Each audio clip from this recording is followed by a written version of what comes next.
Welcome back to this Hometown Hauntings. How are you? Another episode. Another episode. And we are talking about Gettysburg. Gettysburg, yay. So I am your host, Misty Watkins, and then I have Mason with me again. Thank you for being part of this. It's so fun to have you as my co-host. We get to talk, chit-chat, and we have the same passion for the same thing. So this is exciting. Absolutely. This guest was brought to us by one of our business development employees, and reading about him and figuring out some of his background. He's very busy. Has built such a big thing from starting at a newspaper. Yep. So, yeah. Former journalist or still a journalist, working writer. Editor, columnist, yeah. Publicist. Or publisher. Yeah. So some of you guys, if you've ever heard of him, if not, you're going to have to check him out after this, but it's Don Allison. Yep. So he worked with Brian Times. Yep, in Ohio. And we've got his website here, fadedbanner.com. He publishes some of his own books. He's also publishing books from, looks like some other writers and stuff like that. The book we're going to be talking a little bit about today is I Met a Ghost at Gettysburg. Mm-hmm. So kind of talking about Don's experiences on a paranormal investigation on the Gettysburg battlefield several years ago. He has some personal stories that seem quite interesting that I want to dig to see if this is what led him in this direction. Absolutely. And as well as like his columnists, see what he's done. Maybe he's got some juicy stories he wants to tell us. Well, here he is, Don. Did we do justice there? Oh, gee, you'll give me a swelled head. So thanks for that wonderful introduction. Well, you have a big background. And Absolutely. So we're excited to pick your brain and get some more knowledge and to learn a little bit about you and fill people in on Gettysburg with, we're opening out there as well. And so we want to get people out and about and go see these things. And then as you talk about Ohio, shout out Ohio, go visit Ohio too, if you name something that might interest you. So yeah, so we want to learn a lot about you today. Well, great. Well, thanks for having me on. So tell us a little bit about Don. You kind of started out newspaper editor and stuff, and maybe earlier in your life, would you say you were a bit of a skeptic when it came to a lot of paranormal stuff? I was a tried and true, dyed-in-the-wool skeptic. Okay. Totally. And if you would have said just a handful of years ago that I would be writing about the paranormal, researching the paranormal, I would have said you've lost your mind.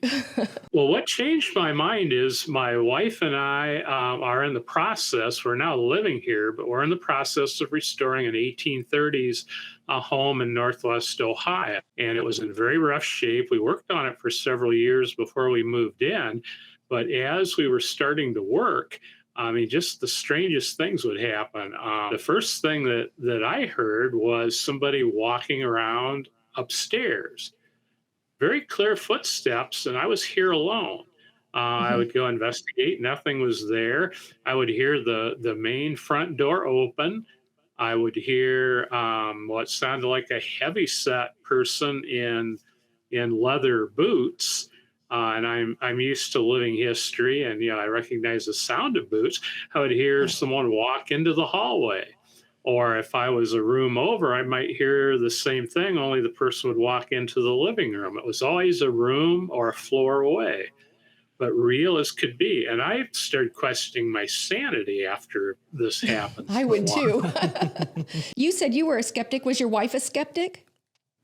Yes, I think so. Okay. Luckily, she was experiencing the same thing. The one that really got me is I heard what sounded like a barefoot child running from one end of the house to the other up above me. Just these clear steps running through one room into the room above me, across the hallway into the north bedroom. Then the door would slam shut. I'd even hear the click of the old lock set. Now, there's two weird things about that. One, that door was actually stuck partway open, could not be closed physically. And also the middle bedroom, the floor had water damage, and even a child trying to cross part of that probably would have fallen through. And there's heavy dust. I went up and investigated. Nothing was disturbed. It could not have been an animal. I'm familiar with animals. And this repeated itself many times. How long was that house abandoned before you took over? About a year. I don't know how the gentleman lived in it, but there's a guy who lived here for 24 years. And he couldn't have used the upstairs. It was leaking. and he had put a tarp across the floor to catch the water. It was in that bad a shape. Okay.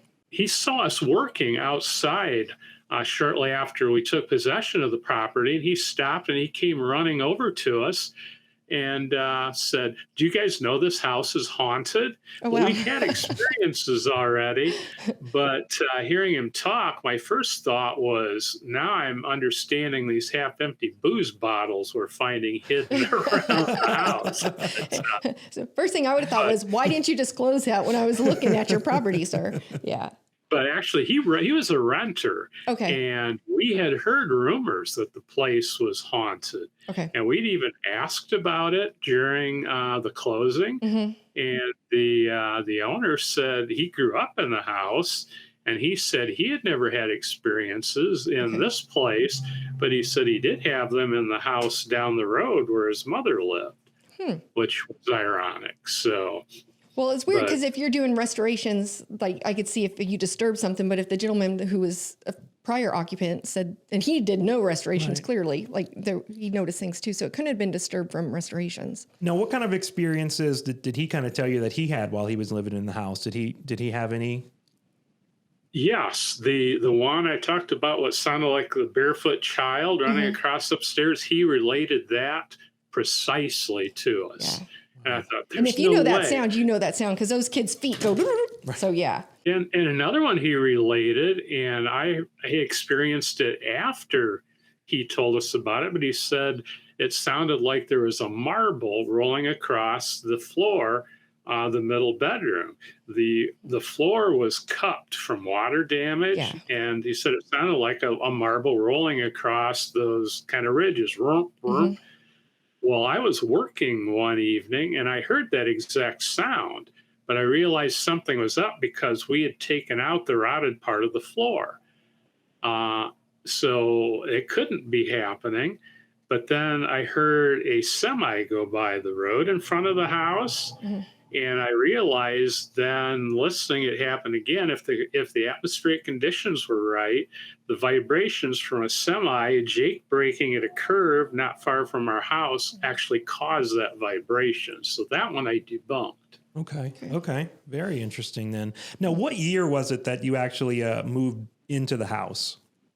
I think we have been here like 11 years. Oh, wow. Okay. And we still have a room to finish, and then we're doing a little addition off the back, but we're getting close. So you guys have made peace with your roommates. Yes, Okay. and it's still active today. We've done some research, and the barefoot footsteps that I've talked about upstairs, I believe we know who the spirit is. It's a little girl. She has been seen by other people. We've not seen her, but the people who've seen her do not know each other, and they have given us the exact same description. Wow. Okay. We had a gentleman delivering a clothes washer, and there are two men. One guy's getting the old clothes washer out. The other guy's standing at the foot of the stairs with the new one. And he gets my attention. He said, "Excuse me." And he had this funny look on his face.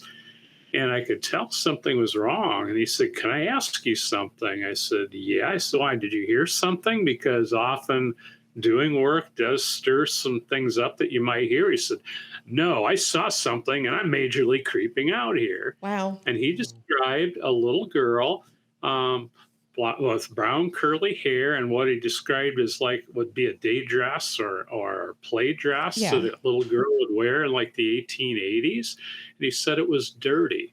That description was so precise. Yeah. Have you done research to see if, like, way back, if there was something, the family that lived there prior to the real owner? Yes, we have researched the original builders. I believe we know who the little girl is. She did not live here. It was her grandparents' house. And she died in about 1882. She was about 7 years old and died of bone cancer. Oh, wow. So what kind of, how did you kind of figure out that it was an underground railroad stop? Just in research. An older gentleman who has since passed, who was very interested in research, I've known him since I was a kid, was telling me that back in the 1930s, they organized a historical tour of this area.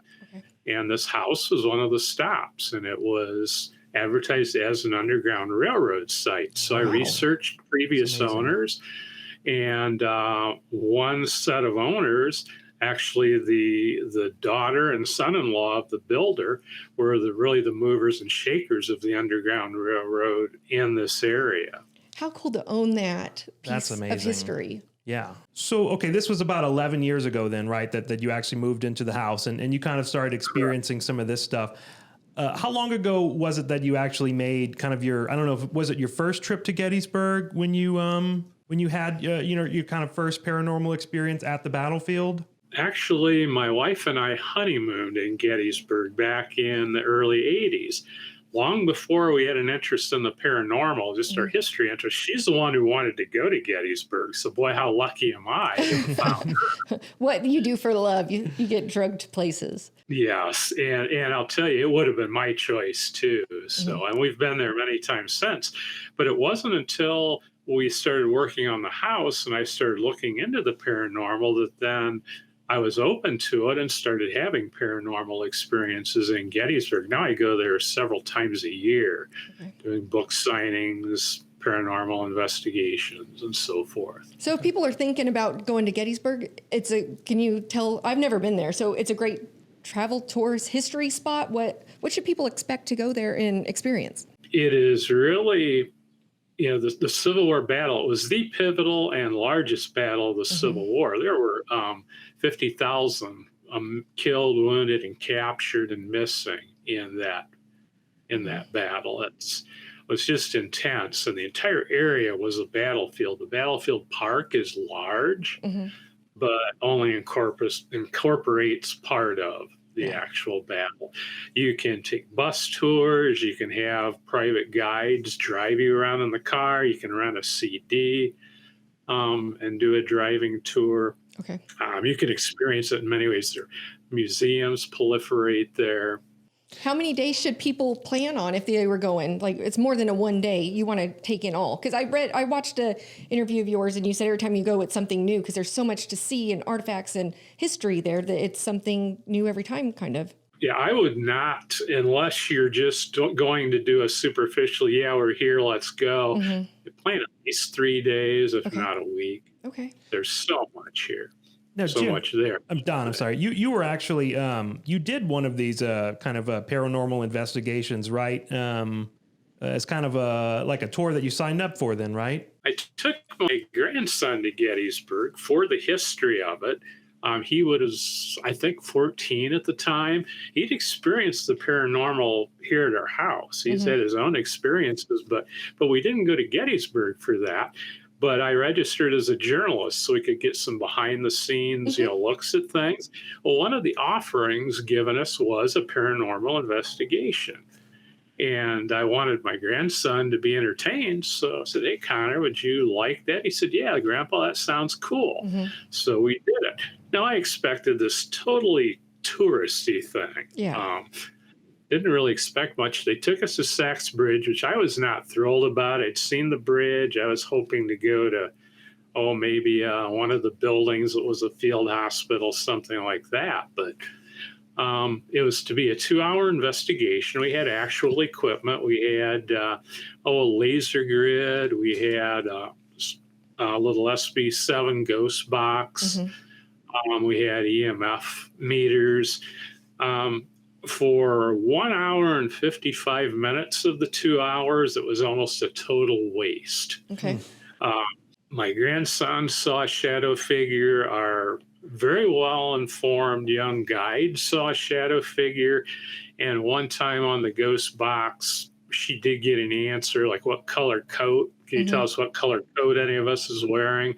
We did get a clear answer, blue, and I had on a blue coat. But there were probably 50 times she asked questions and we got nothing. So I think I was watching something and you said that you were communicating and you asked them, do you like jokes? And he responded very kindly to you, yes, sir. Like, yes. And then you were talking about music, trying to just engage in something that they could relate to and understand and answer. Yeah, maybe lead us. So you did the tour is about an hour and 50 minutes. And then was it kind of, you go back to the starting place of the tour and you guys actually start to listen to some of the recordings that you made while on the tour?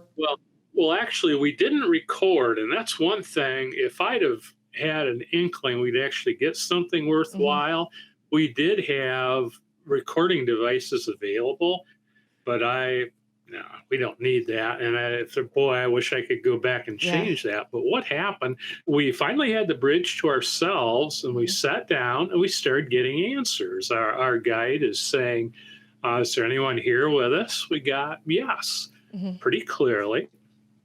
How many? 7, 8, 9, like they were counting. I thought, well, that's kind of interesting.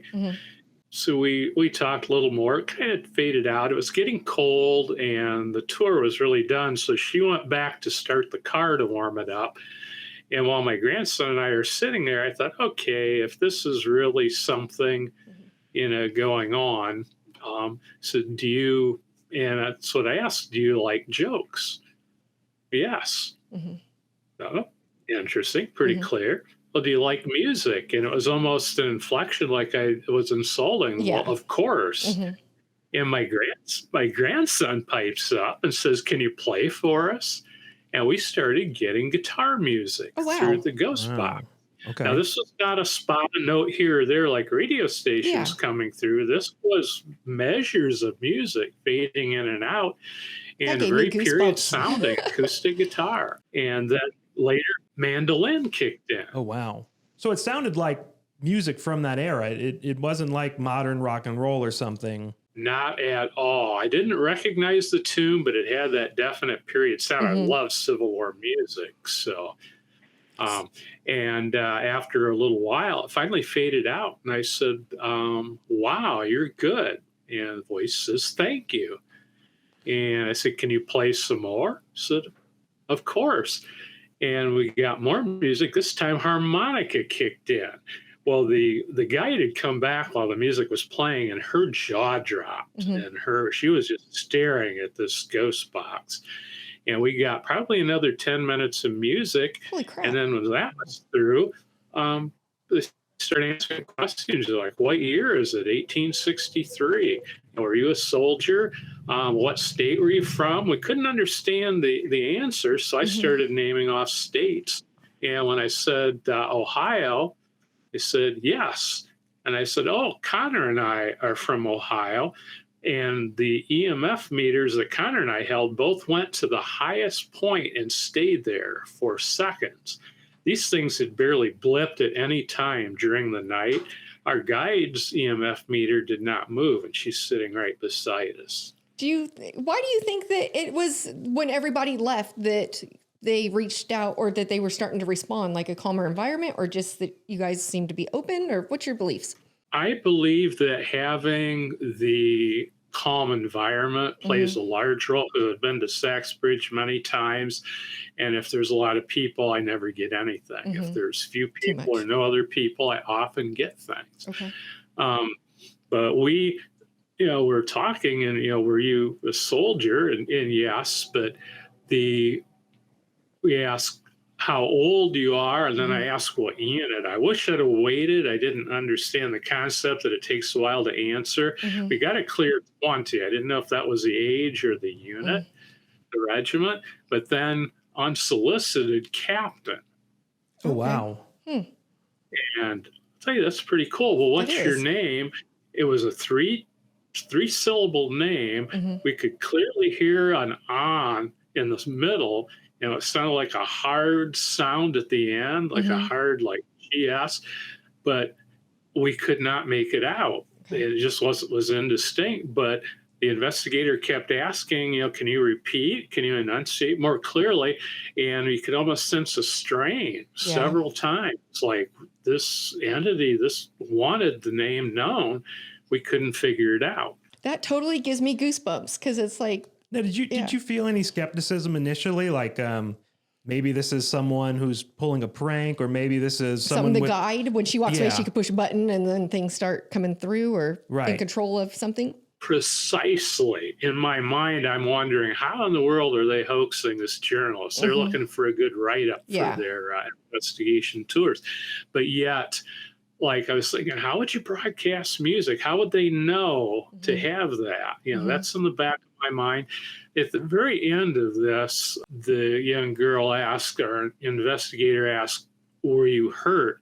And we got this blood curdling male scream of Oh. anguish, Oh. and then a woman crying. That affected me. Mm. But then we left, and we ended up being there another hour while this is going I on. wouldn't Some have other wanted to people leave came either. on the bridge. We heard them getting results on their ghost box. Wow. But Really? the whole way back to town, I am peppering this poor girl with questions. How, Mm-hmm. you know, how does this work? Have you ever had this happen? And she said no. She said she'd never heard music. She'd never had any kind of ghost box Results like activity that. like Yeah. this in her life. So you mentioned you had your grandson with you, and doing a little background digging on you. Your grandmother and grandparents are from Louisiana, and they always said that their house was haunted. So do you think it has something in your family that's open to this kind of communication through the paranormal, or? Yeah, I have been told by a number of people in the paranormal field that something about me attracts Mhm. spirit activity. They seem drawn to me for some reason. That could be it. My Mhm. grandmother was a Southern Baptist minister's wife. Oh. And when Okay. she told me about living in a haunted parsonage, I thought, gee, Grandma, you should have laid off that spicy Cajun food before you went to bed. You know, but now I believe her. At the time, Do I you did remember not. where the house was in Louisiana? We're actually based in Louisiana. Lake Charles, Louisiana area. Okay. Okay. Okay. Very cool. Yeah. Now, just kind of even going back to the tour, how long did you kind of research some of the equipment they were using and stuff? Did you kind of look into the readers and stuff and the electronics? I know you kind of talked a little bit about, you know, how it could be maybe radio interference with that music, but as you said, it was a music from that time Yeah. period. So Because it scans stations, like so many Right. stations, so it goes like that white noise so thing. it's so fast that Yeah. it wouldn't pick up the sounds like that, right? Correct. Yeah, when I got home, I was bound and determined to prove how I had been hoaxed or attempted to hoax me. Bound and determined. Yeah. Now, one thing I did when we got back to the hotel that evening, my grandson and I wrote down what we remembered right Mhm. away. I'd wished I'd recorded it, but I wanted to have all this, you know, documented. I guess the journalist in me. And Yeah. I'm very glad I did that. But I talked to different skeptics. Skeptical Inquirer magazine, I reached out to their staff members, and I'm drawing a blank on one of the writers' names, but he's a very famous skeptic. He's been on TV a lot. He Radford, I believe is his last name. He gave me a very long interview where I asked him about it, asked his opinion, and he really, you know, couldn't debunk it. He said you cannot broadcast to one of these ghost boxes. They scan radio stations. There's no way really to broadcast to it. So then I thought, well, okay, then if we got a name and it's an Ohio captain, Mhm. either unit or age in the 20s, were there any Ohio captains killed or mortally wounded at Gettysburg? Mhm. There were 7. And so I researched who they were. The 20th Ohio was not in Gettysburg, but one of the captains who was killed, his name was Malin Briggs. 3 syllables, clear on in the middle, hard G sound at the end. Malin was mortally wounded in the first day's fight, was captured, and may well have been taken to Saxbridge. A lot of the badly wounded Union prisoners were taken there and left there when the Confederates retreated, but he died on July 2nd, possibly at Saxbridge. That blew my mind. He was a captain. He was in his 20s. Was there any other name that stuck out besides his that could have been? Nothing else even close, but Okay. that matched in all aspects. And that really made an impression on me. So moving forward with your research and your paranormal, were you stuck on him then because he made such an impact on you to start believing that you were like, I want to know more about this soldier? Yeah. Were you able to find maybe pictures of him? Maybe found out if he played music? Yeah, I don't know that he ever played music, but I do have his photo. Actually, his photo is in my I Met a Ghost at Gettysburg book. His photo's on the cover of the book.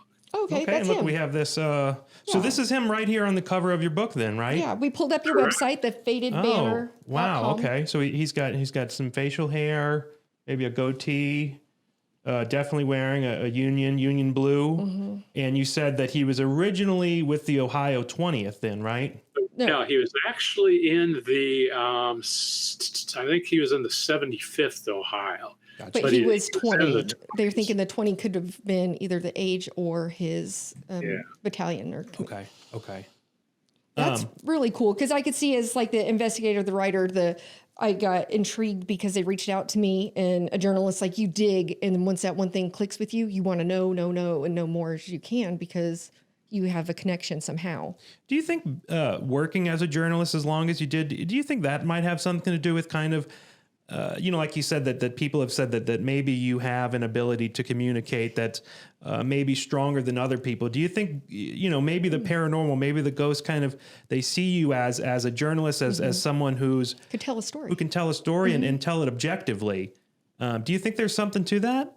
I do, because just in my paranormal research, it seems like spirits do reach out to people with maybe the technical know-how to, create some of the, the ITC equipment like the ghost box, instrumental trans communication. I think my role as a journalist has been valuable twofold. One, I think your theory that maybe that's part of why spirits sometimes do reach out to me.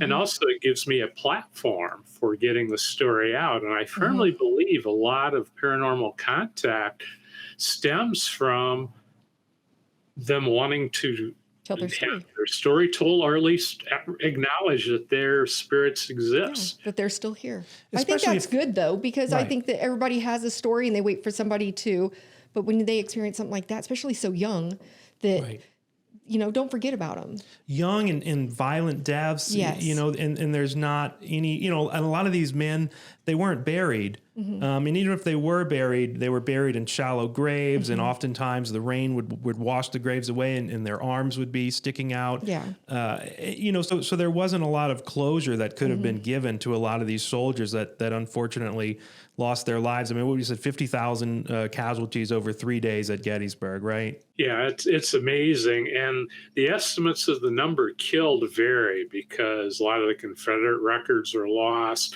There are so many missing that they never really did find out what happened to them.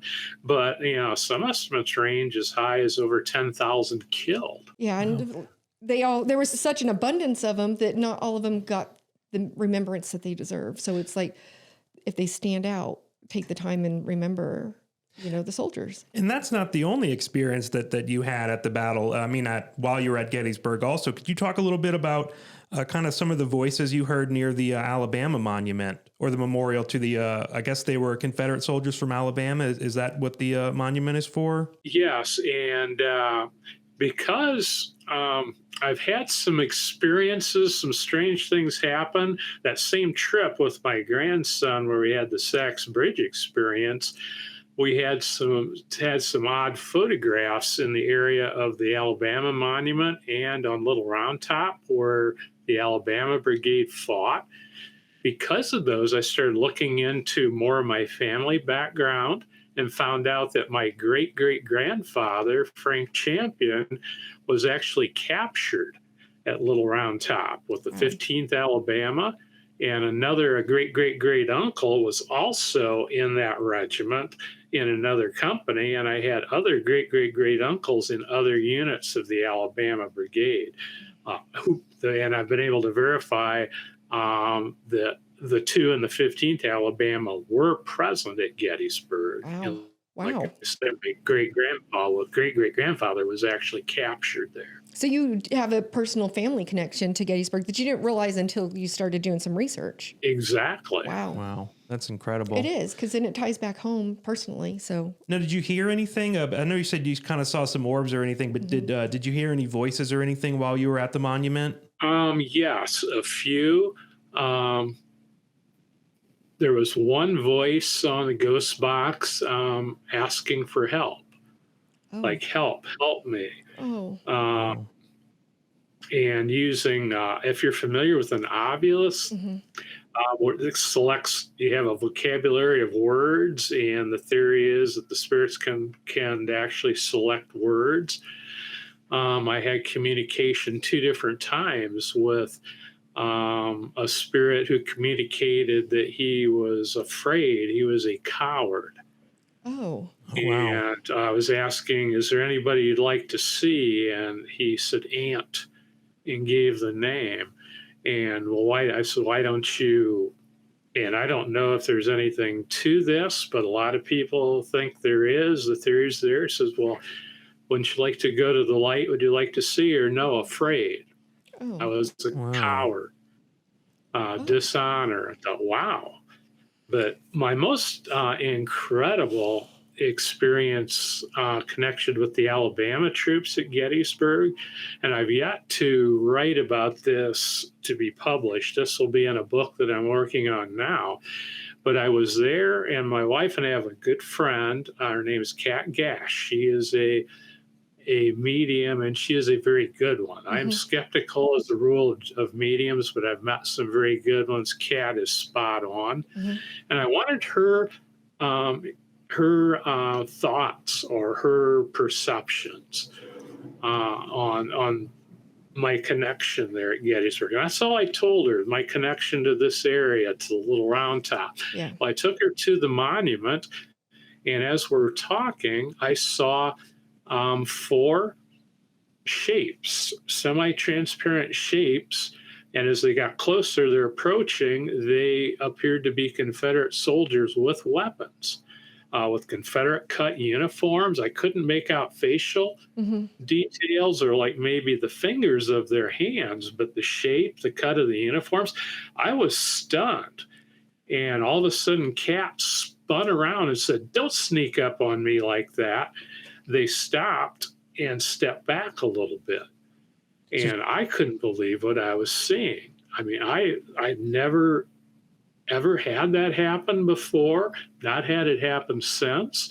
I couldn't believe what I was seeing. She told me there was actually a 5th one that kept going. I didn't Did she see feel threatened and that's why she said it, or she just made herself known that I see you, so stop? Yeah, she just, and she said she was communicating with them, and she said, through telepathy or however that works, she said that they wanted us to leave. And I asked her, I said, are they threatening us? And she said, no, they're concerned for our safety. Oh, wow. Really? Well, that's interesting. So anyway, we left there. We drove around to Little Round Top, and I went right to the spot. I researched this heavily, right to the spot where my ancestors' regiment, the 15th Alabama, struck the 20th Maine, very famous part of the Gettysburg battle. And as we're talking, we noticed figures in the distance. One was a very dark figure walking back and forth. He's been reported many times by other people I've talked to. He's called the Sentry. They believe he's a Union soldier. But then we were seeing light-colored ones that matched the ones they'd seen at the Alabama monument. What time of day is this? Is this like early morning, later in the evening where there's not a lot of people around? This was, It was dusk when we were at the monument. Okay. It was getting pretty dark. It was a September, kind of a warm, misty, not actually raining, but very humid. And I saw, first we saw 1 or 2 figures, then 3 or 4 of these milky, semi-transparent figures. They started coming our way, and there were more and more of them. And I wouldn't have believed it if I'd have been alone, but Kat was saying, look at that. And she's describing what I'm seeing. And they kept coming, and they kept coming, and they started gathering around us. And I bet there were 24 of them eventually. I could not believe this. Yeah. I don't know if I'd be scared or if I'd be frozen. Right. Or like, do you fear that if it's something bad, but at the same time, like you want to see and experience? That's so crazy. Like you tell these stories and I start getting goosebumps, like the one about your family or the guy saying help, because Right. they experience so much that how do your heart not feel for them of you want to help? Now that was a significant part of the Battle of Gettysburg was what happened at Little Round Top, right? So when they were talking about it being dangerous and stuff like that, I mean that was a spot on the battlefield where there were a lot of casualties and a lot of people died. That happened the day before Pickett's charge, I believe, or was it on the first day?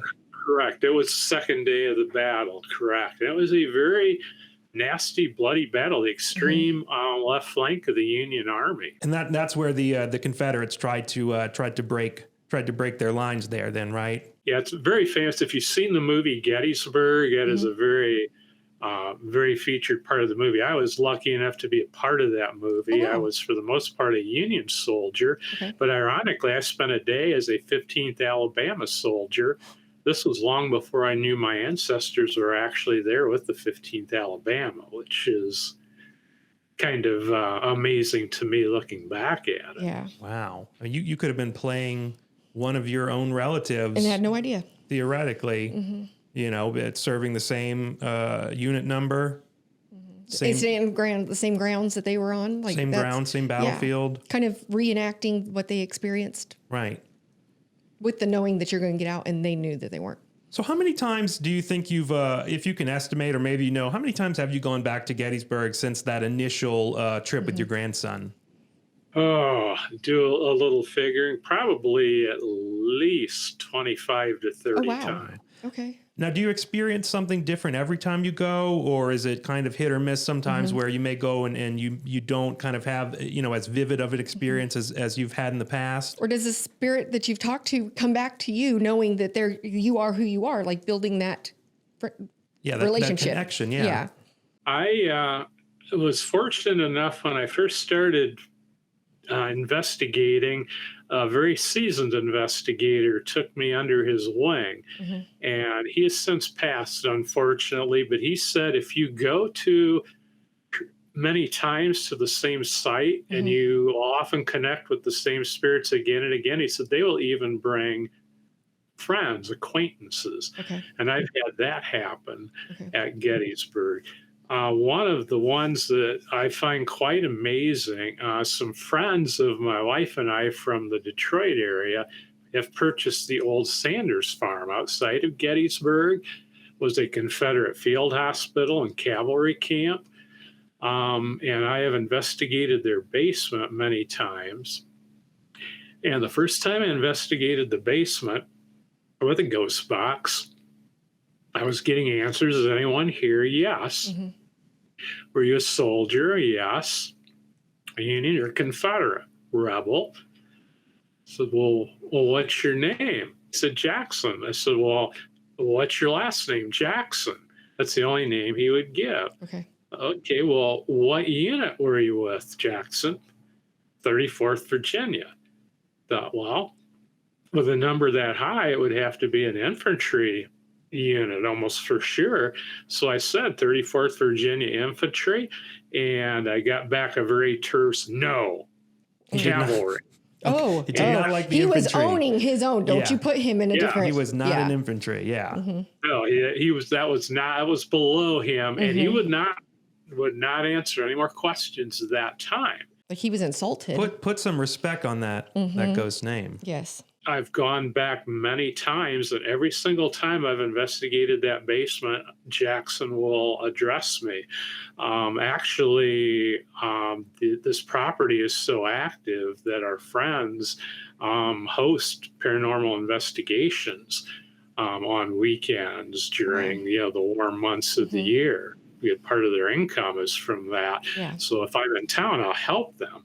And one time there was a group trying to get Jackson. I walk into the basement and immediately, hi, Don. Oh, wow. Right off the bat, like old friends. How are you, Don? Yeah, Welcome good back. to see you again. Yeah. And then when I left, he said, goodbye, Don. And it's amazing. He has, I've seen his spirit move small balls.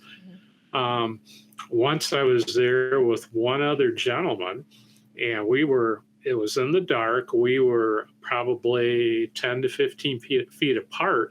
As a trigger object, there's a reproduction toy train, wooden train, like something kids would have had in the period. And the train, the cars were haphazard. And we were talking to Jackson in the dark. And when we turned the light on, those cars were aligned perfectly parallel. Neither one of us could have reached that train to have done that. So do you feel like you have a connection with Jackson? So not a friendship, but like that deep connection that's further than people would just realize. Because you want to do right by him if you can. Yeah, and two things about Jackson. One, through some research, and a medium who claims to have made connection with Jackson is believed that Jackson is not actually a soldier. He was a young black boy, perhaps a camp servant to one of the officers who was wounded. He could have been wounded or perhaps came ill and died there. We don't know. But another thing, he said he was with the 34th Virginia Cavalry. The 34th Virginia Cavalry, Battalion of Cavalry is documented to have been at that property during the Battle of Gettysburg, and in clearing out the basement. It's an old 1820s house, dirt floor and part of the basement. The owners found a belt buckle, officer's Confederate belt buckle with a 34 cast in the buckle. Oh, wow. Wow. That's incredible. So this this farm was actually a medical facility for the Confederate soldiers. It was a makeshift, I guess, battlefield hospital then. Correct. And there would have been a lot of people who would have died in there, but there would have also been, like you said, a lot of servants, a lot of people who were working there to help chaos nonstop. Yeah. Right. There's a lot of things that would have had to been done. I mean, limbs were being chopped off left and right, you know. The anguish and the people experienced, and Do you find that personally that do you think spirits are more likely to hang around places where they were less likely to, I don't know, maybe have a peaceful exit from the world? Is there something to that where these kind of paranormal spirits or ghosts or whatever may be more likely to kind of stay places there where there may have been violence or death or any of these kind of things? I think two things come into play at Gettysburg. One, I believe the high water table and the quartz rock and like a quartz battery, those two things are both connected with the energy that the theories think the spirits believe in. But another theory, and I find it interesting, is another medium friend that I know, another one who I believe is very good. I actually seen her at work, and I'm pretty confident she is the real deal. She said she has spoken with spirits who say they're skeptical of wanting to leave. They're with their friends. Oh, and the unknown. These people make lifelong bonds. Yeah.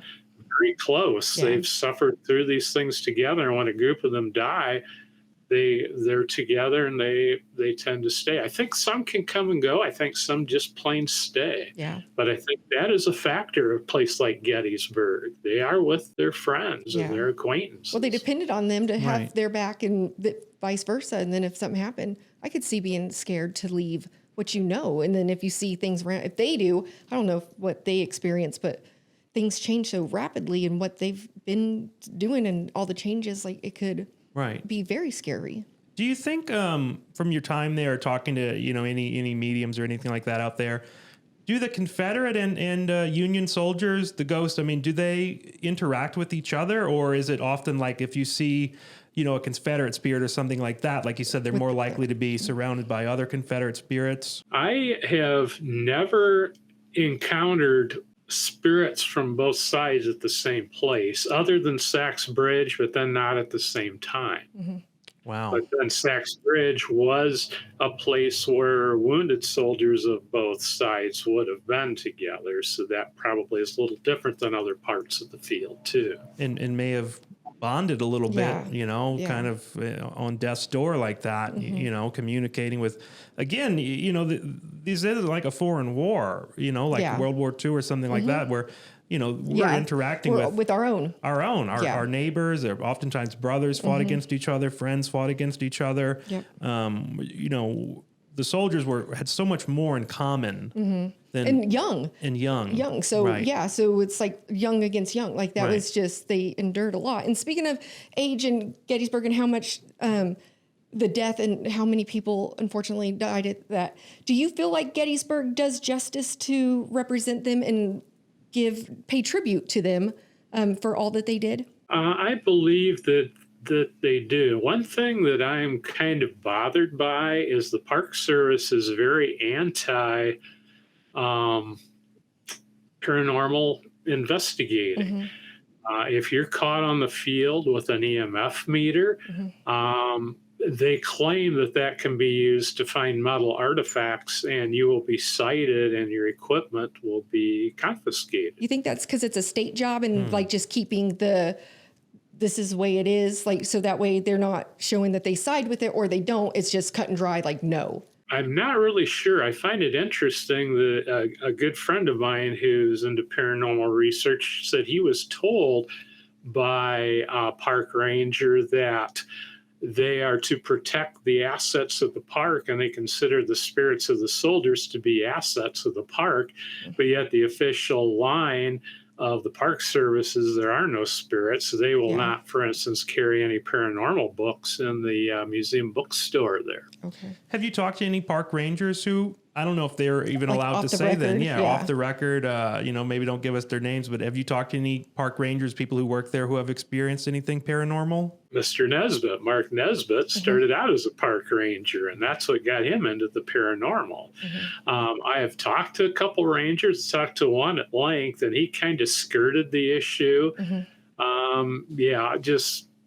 He would tell me, I've experienced some things, but he would not go into detail what, and I'm guessing probably that's word from on high that's a taboo subject. Do you feel like the people that have the love for history, then they experience something paranormal, like doing their research or being in areas, and then they get that love for paranormal because history brought them to that? I think there's a lot of overlap, but then there are those historians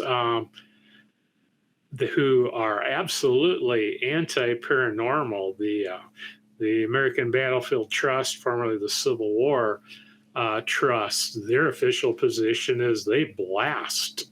They think that these ghost tours, the paranormal aspect, they feel does a disservice. I respectfully disagree with them. Once I was signing books at the Heritage Center, the Gettysburg Heritage Center, and I was talking with this couple, and this he's a Civil War historian, interrupted me very rudely. You guys are ruining this stuff, ruins Gettysburg, and just launching into it. And I said, okay, well, you made your point. And finally I just said, look, I'm trying to talk to these people.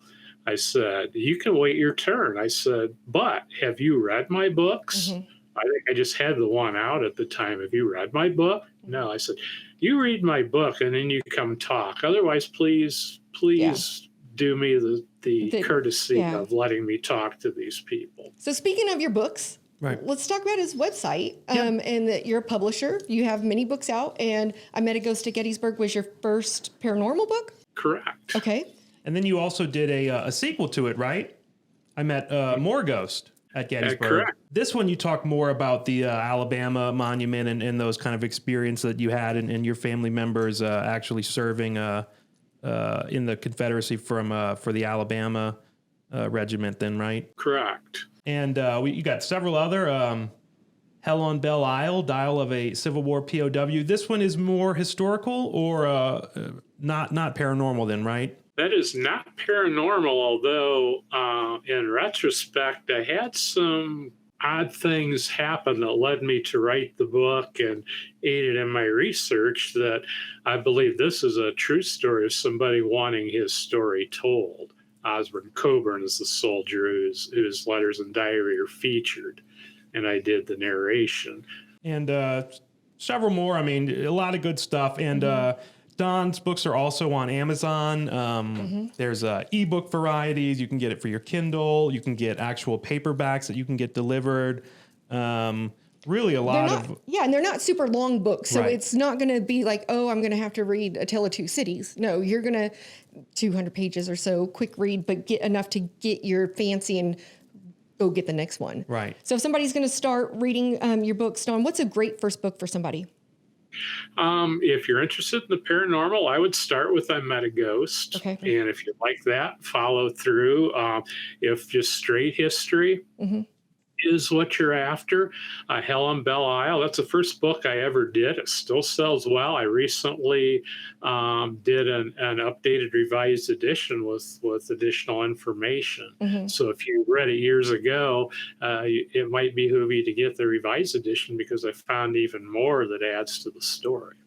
And you've also got a blog on the website. So again, it's fatedbanner.com. Yeah, and we'll link that so people could see it and check it out. What are you working on now or for your future? What's Don doing? Well, I continue to do a weekly newspaper column, which doubles as my blog. I'll sometimes revise it, for the online The version. original blog, newspaper editorials, the first blogs before, ever. Yes. Yes, really no difference other than the format, not printed on paper now, but actually mine is both.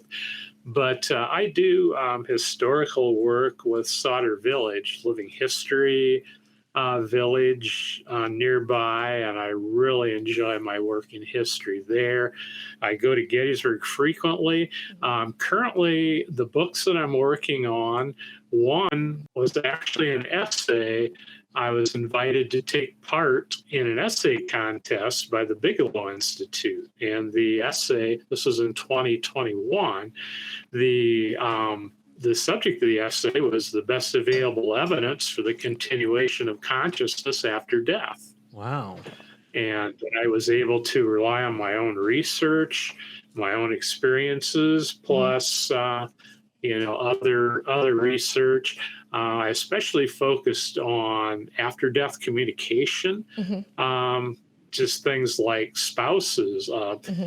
A surviving spouse in a long-term marriage, something like 84% of those surviving spouses report some kind of after-death contact. My own grandmother told me she used to speak to my grandfather. A good friend of mine whose wife died would tell me, says, you may think I'm crazy, but I saw Virginia. His wife would appear to him in the bedroom. Do you feel I had like a great uncle who's my great aunt. He saw her, and that I did not win the contest, but I was a finalist, and I retained the rights to the essay, so I'm turning that into a book. Well, congratulations on that one. Yeah, that's awesome. Exploring human consciousness. Now, just before we kind of wrap up, I think we'd be remiss if we didn't ask, as someone who's gone to Gettysburg as many times as you had, and obviously the battlefield and the memorial and everything are, the big things, but what kind of other things bring you back to Gettysburg? Restaurants or any places you stay? Are they really hospitable there, or are they just like another tourist is here, damn it? I enjoy, some of the restaurants. I love Gettysburg Yetis. It's based on Eddie Plank, was a very famous major league pitcher. Okay. He's in the Hall of Fame. He was from Gettysburg. There's so many restaurants. What's the best time for somebody to go? Oh, that's a good, yeah. Is it maybe around the anniversary, around July, or is it maybe a little too hot during the anniversary? It depends on what you like. There's a lot of activities. There's always reenactments around the anniversary. But the other side of that is it's extremely crowded. Yeah. It's hard to even make your way around town. My favorite time to go is October or April, May. I'll be going there in about a month, a little less than a month from now. So people should wear walking shoes, something comfortable. Yep. Kids, for sure. Kids of all ages, or do you think it's really not something that younger kids would find interesting? You said your grandson was 14.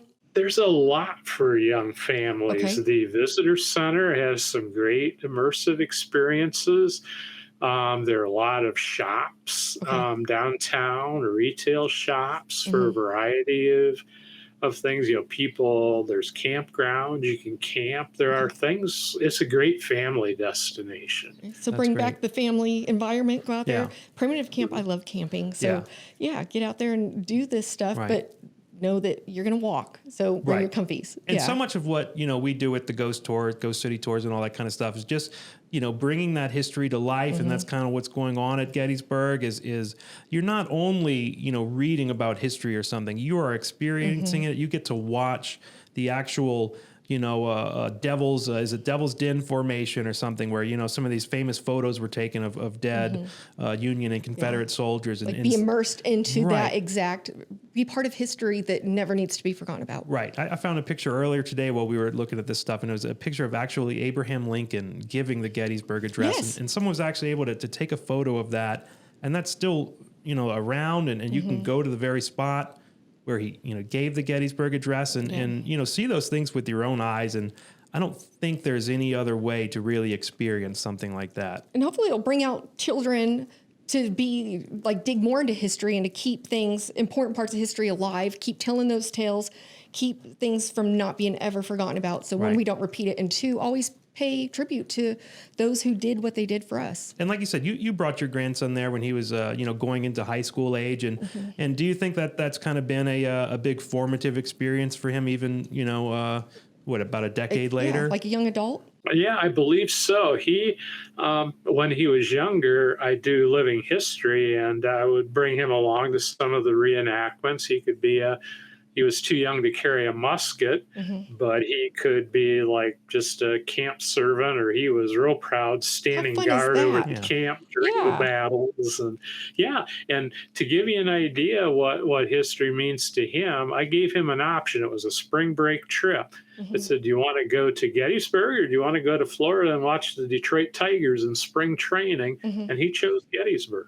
Oh, wow. He chose that over Florida during the summer also. I don't blame him. Oh, but you're a boy. You're thinking guy things. I'm thinking history. Yeah. So, but you know what I'm talking. But I think that's great. And you guys have that bond. It seems like that you've immersed him in something you love and helped build that passion, but have that bond with you and him, that it was your guys' thing. Yep. That I think that is wonderful. That gives me the warm and fuzzies. That's that awesome. there are people out there that still do things like that. And to keep that, where other people might be like, that's so cheesy or whatever. Right. You're building that memory and something between you and him. So you guys still have that bond together? Yeah, we do. He's now a young adult. So, it's great to see that he does still have that interest. And then when he has kids, hopefully he keeps build something similar and lets them know the importance of that, because I think it's missed a lot. He'll take them to visit Jackson. Yes, and hopefully Jackson will tell a story. Years later, and maybe Jackson will reintroduce. And he can say, I was here with your grandfather. We did this, and remember this, like that. You built memories that will never be forgotten. So kudos to you there. That's awesome. Well, Don, is there anything else you'd like to add? Yeah. Not really, beyond, just watch for future projects. Another thing that I'm working on that has a Gettysburg connection is a blend, something different than what I've done. It's going to be a blend between straight history and the paranormal, focusing on the 107th Ohio Regiment. Okay. At Gettysburg and at Chancellorsville. These were part of the running half moons, the German regiments that were looked down upon. They were in the worst spots possible for soldiers to be in at both Chancellorsville and Gettysburg. They were overwhelmed by flank attacks and never had a chance, but they were vilified because of it.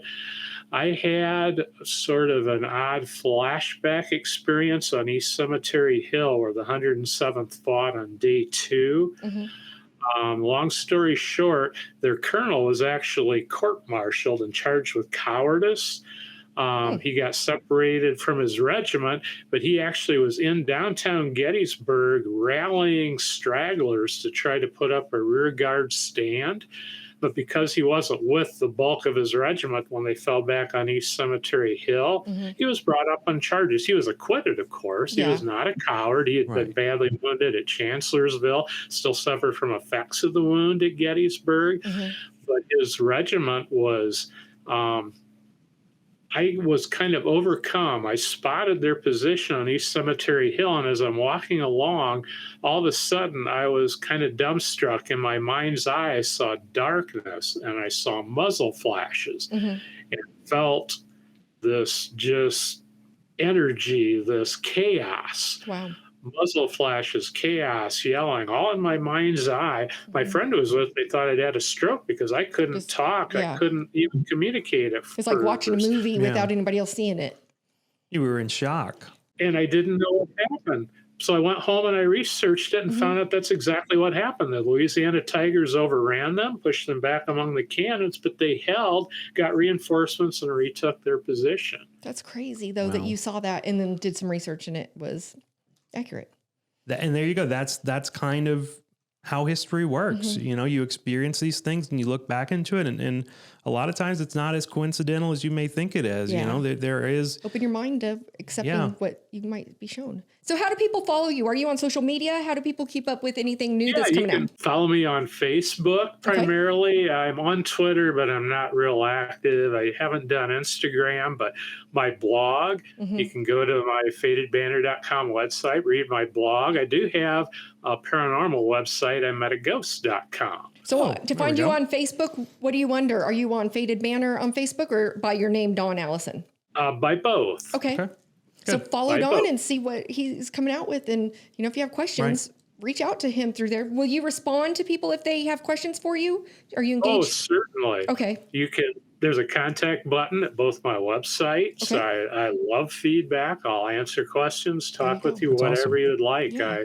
I learn a lot from readers and people who have an interest Yeah. in what I'm doing. I think that's great. That's awesome. So if you like this and you're interested more, reach out to Don. Check him out. Yep. Keep up with what he's doing. He's got stuff in the works. Check out some of his books. Get it Yeah. on your Kindle. Get a physical copy mailed straight Yeah. to your house. I love a good, real hard, Yeah, paperback. I do Like, too. I love the smell of it. Yeah. But it's like just moving forward. If you are a history person and some of this stuff rings to you, message Dawn and maybe share some of your stuff because, you know, it's always good to share the knowledge. Don't hoard it to yourself. For me in Gettysburg too. I There go you there go. several times. Some books, different places. Okay. Maybe you can you point some tourists in kind of the right direction, you know, Yes. where they might want to go if they want to do, you know, maybe experience some things on their own, go out at dusk and walk around and Yeah. keep your ears open and your eyes open and just look for those cold tinglies on the back of your neck, I guess. Yeah. And we'll let you know when the store's going to open in Gettysburg. So that way, Yes. if you're there, come by and make sure you say hello. Yes. And see, yeah. Maybe we could get Don to give a talk at our storefront or do something like that. Maybe we can get some Don's books in the Yeah. storefront. We'll have to see and have people yeah. reach out to you, Don, but some of our people. But yeah, I think that it's great. And I'm so Yeah. happy that you continue to do your research and bring some soldiers to light that maybe people have forgotten about. Yeah, for sure. I would love that. So thank you very much. You're welcome. So we will definitely be in touch moving forward and you have emails for us. But yeah, but we want to thank you so much for being a guest today. It was so interesting. It really was. This was a really It interesting was. guest, and thank you for sharing all those Yeah. stories. Also, It gave me fuzzies, warm fuzzies. It gave me goosebumps. yeah, It made me sad in some spots, but yeah. right, yeah. So thank you. Thank you so much, doing Don. right by these people and shedding them and sharing them in a positive light. Well, thank you. You're welcome. And we will be in touch. Thank you for being our guest today. Yes. And thank you so much for your time. Very welcome. Right. Thank you. Well, I think that went great. That time flew by and it was very intriguing and informational and definitely kind of sad in spots because they reach out to you and they're like, help. So, I gotta go walk outside and kind of get the goosebumps off me. Yeah. Because He was a great guest. yeah, and the experience he's had. And, you know, I've worked as a journalist for a long time. And when you do, you know, you try to tell an objective story and you try to ride that line. But when you do have these kind of personal experiences like he's had, it's hard not to become changed by those kind of things, Yeah. you know. And I'm sure there's a lot of journalists out there who don't believe in ghosts and who don't believe in these kind of things. Do you think it's because it's taboo and it's like we just don't want to, or they just don't give whatever? I think there's that, and you know, I'm sure you kind of closed yourself off to wanting to experience those things. But like Don, when he's got personal connections there, and you go all the way back to his familial history, and you know, people he were related to fighting at the Battle of Gettysburg, and you know, so It's funny how it all correlated and it brought him back to find family that he didn't know. So it's like he was meant to be at that time to Right. dig more. Yep. And so it's like if you have that feeling of, always go with your gut. Like if you think something could be, dig and figure it out. Like don't be scared to ask questions and ask. And Don seems like a plethora of knowledge, has people. So I would say people reach out to him But I thought that was a great guest for us to have today. Absolutely. And hopefully we'll get Don at the storefront. Yes. And see what the future brings. We'll have all the news on that coming out soon. Go to Gettysburg. That's right. Go to fatedbanner.com. Yes. Check out Don and follow us more because Mason and I will definitely be back. That's Chicago's next. We are going to talk to someone who has been doing investigations into the Chicago Mothman for several years now. He is the #1 expert on the Mothman. I can't say I know too much about the Mothman, but I'm going to start doing some of my own research, and we're going to talk to him, and that's going to be really interesting. I can't wait for that one. So thank you, everybody, for following. Make sure you check out our shop at Ghost City Tours and our merchandise that's coming out. We have all kinds of shirts, maybe something Mothman-y. You never know. Yes. But I just think there's so much possibility, and we thank you for being part of this today. Thank you so much, everybody. Thanks, Mason. See you later. Bye, guys. Bye. Hometown Hauntings is brought to you by Ghost City Tours, offering tours in some of the most haunted cities across the United States, now including historic Gettysburg. Book your tickets now at ghostcitytours.com.